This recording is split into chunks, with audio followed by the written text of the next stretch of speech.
ಇವತ್ತಿನ ವಿಡಿಯೋದಲ್ಲಿ ರುಚಿಯಾದಂತಹ ಬಾಳೆ ಎಲೆಯ ಸಿಹಿ ಕಡುಬನ್ನು ಯಾವ ರೀತಿ ಮಾಡೋದು ಅಂತಂದೇಳಿ ತೋರಿಸ್ಕೊಡ್ತಾ ಇದ್ದೀನಿ. ಬಾಳೆ ಎಲೆಯಲ್ಲಿ ಈ ರೀತಿ ಕಡುಬನ್ನು ಮಾಡಿದರೆ ಆರೋಗ್ಯಕ್ಕೂ ಸಹ ತುಂಬ ಒಳ್ಳೆಯದು, ಹಾಗೆಯೇ ರುಚಿ ಕೂಡ ಚೆನ್ನಾಗಿ ಬರುತ್ತೆ. ಬಾಳೆ ಎಲೆಯಲ್ಲಿ ಊಟ ಮಾಡಿದರೆ ಆರೋಗ್ಯ ಸಹ ತುಂಬ ಚೆನ್ನಾಗಿರುತ್ತೆ. ಇದನ್ನೆಲ್ಲ ಮೊದಲು ಮಾಡ್ತಾಯಿದ್ರು, ಈಗ ಟೈಮ್ ಸಿಗಲ್ಲ ಅಂತ ಮಾಡಲ್ಲ. ಸೊ ಬನ್ನಿ ಹಾಗಾದರೆ ಈ ಬಾಳೆ ಎಲೆಯ ಸಿಹಿ ಕಡುಬನ್ನು ಹೇಗೆ ಮಾಡೋದು ಅಂತಂದೇಳಿ ಒಂದು ಸಲ ನೋಡೋಣ.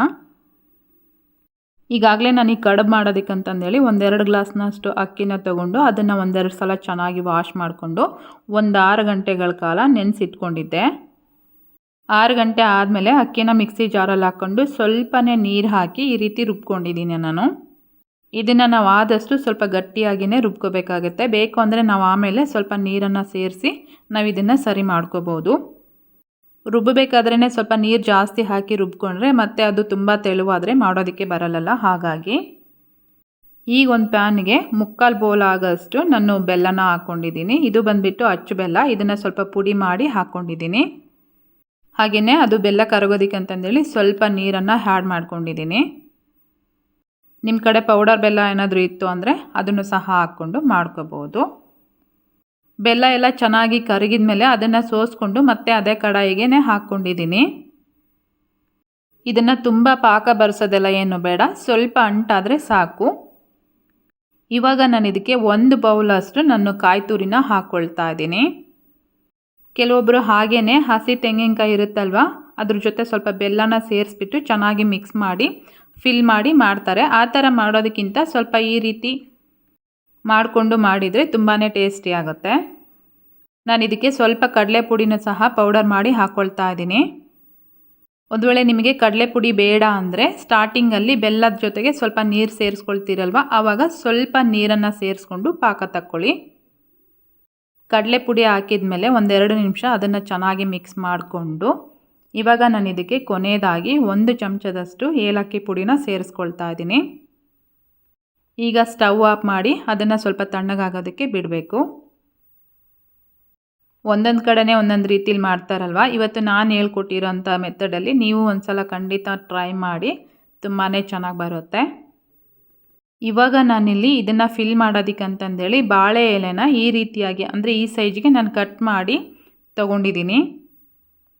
ರುಬ್ಕೊಂಡಿರೋಂಥ ಅಕ್ಕಿ ಹಿಟ್ಟು ಏನಿತ್ತಲ್ವ ಅದನ್ನು 1 ಚಮಚದಷ್ಟು ಹಾಕಿ ಈ ರೀತಿ ಸ್ಪ್ರೆಡ್ ಮಾಡಿಕೊಂಡು ರೆಡಿ ಮಾಡಿ ಇಟ್ಕೊಂಡಿರೋಂಥ ಹೂರಣ ಏನಿತ್ತಲ್ವ ಅಂದರೆ ಬೆಲ್ಲ ಹಾಗೆಯೇ ಕಾಯಿ ತುರಿ ಏನಿತ್ತಲ್ವ ಅದನ್ನು 1 ಚಮಚದಷ್ಟು ಹಾಕಿ ಈ ರೀತಿ ಎಲ್ಲ ಮತ್ತೆ ಮೇಲ್ಗಡೆ ಭಾಗಕ್ಕೆ ಅಕ್ಕಿ ಹಿಟ್ಟನ್ನು ಸ್ಪ್ರೆಡ್ ಮಾಡಿ ಈ ರೀತಿ ಫೋಲ್ಡ್ ಮಾಡಿಕೊಂಡು ಇಟ್ಕೋಬೇಕು. ಅಕ್ಕಿ ಹಿಟ್ಟು ಆಗಲೇ ನಾನು ತೋರಿಸಿದಾಗ ಸ್ವಲ್ಪ ಗಟ್ಟಿ ಇತ್ತಲ್ವ, ಅದಕ್ಕೆ ಸ್ವಲ್ಪ ನೀರನ್ನು ಸೇರಿಸಿ ನಾನು ಅದಕ್ಕೆ ರೆಡಿ ಮಾಡ್ಕೊಂಡಿದ್ದೀನಿ.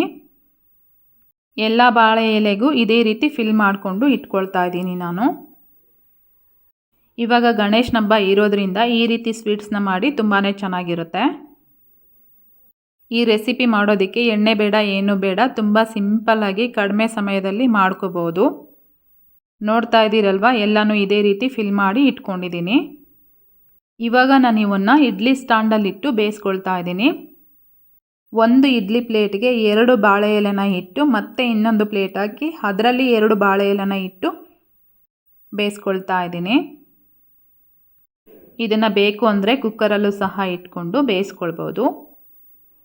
ಈ ರೀತಿ ಇಡ್ಲಿ ಪ್ಲೇಟಲ್ಲಿ ಮಾಡ್ಕೊಳ್ಳೋದಾದರೆ ಸ್ವಲ್ಪ ಬಾಳೆ ಎಲೆ ಫಿಲ್ ಮಾಡಿದಾಗ ಸ್ವಲ್ಪ ಸೈಡ್ಸ್ ಇರುತ್ತಲ್ವ ಅದನ್ನು ಸ್ವಲ್ಪ ಕಟ್ ಮಾಡಿಕೊಂಡು ಆಮೇಲೆ ಇಡ್ಲಿ ಪಾತ್ರೆಯಲ್ಲಿ ಇಡಬೇಕಾಗುತ್ತೆ. ನಾನು ಸ್ವಲ್ಪ ಸೈಡ್ ಜಾಸ್ತಿ ಹೊರಗಡೆ ಬಂದಿತ್ತು, ಅದನ್ನು ಕಟ್ ಮಾಡಿ ಈ ರೀತಿ ಇಡ್ಲಿ ಪಾತ್ರೆಯಲ್ಲಿ ಇಟ್ಕೊಂಡಿದ್ದೀನಿ. ಇವಾಗ ನಾನು ಇದಕ್ಕೆ ಪ್ಲೇಟ್ನ ಮುಚ್ಚಿ 1-2 ವಿಸಿಲ್ ಆಗೋದಕ್ಕೆ ಬಿಡ್ತಾ ಇದ್ದೀನಿ. 2 ವಿಸಿಲ್ ಆದಮೇಲೆ ಪ್ಲೇಟ್ನ ಓಪನ್ ಮಾಡ್ತಾ ಇದ್ದೀನಿ. ನೋಡಿ, ಕಡುಬನ್ನ ಈ ರೀತಿ ಮುಟ್ಟಿದಾಗ ಅದು ಕೈಗೆ ಅಂಟ್ಕೋಬಾರ್ದು, ಹಾಗಾದರೆ ಅದು ಚೆನ್ನಾಗಿ ಬೆಂದಿದೆ ಅಂತ ಅರ್ಥ. ಎಲ್ಲ ಕಡುಬನ್ನು ಈ ರೀತಿ ಇಡ್ಲಿ ಪಾತ್ರೆಯಿಂದ ತೆಗೆದು ಅದು ಸ್ವಲ್ಪ ತಣ್ಣಗಾಗೋದಕ್ಕೆ ಬಿಡ್ತಾ ಇದ್ದೀನಿ.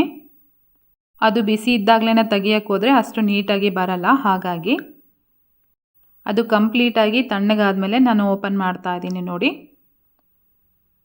ಎಷ್ಟು ಚೆನ್ನಾಗಿ ಬರ್ತಾ ಇದೆ ಅಂತಂದೇಳಿ. ಇದ್ರ ಜೊತೆ ಸ್ವಲ್ಪ ತುಪ್ಪ ಹಾಕ್ಕೊಂಡು ತಿಂದರೆ ತುಂಬಾ ರುಚಿಯಾಗಿರುತ್ತೆ.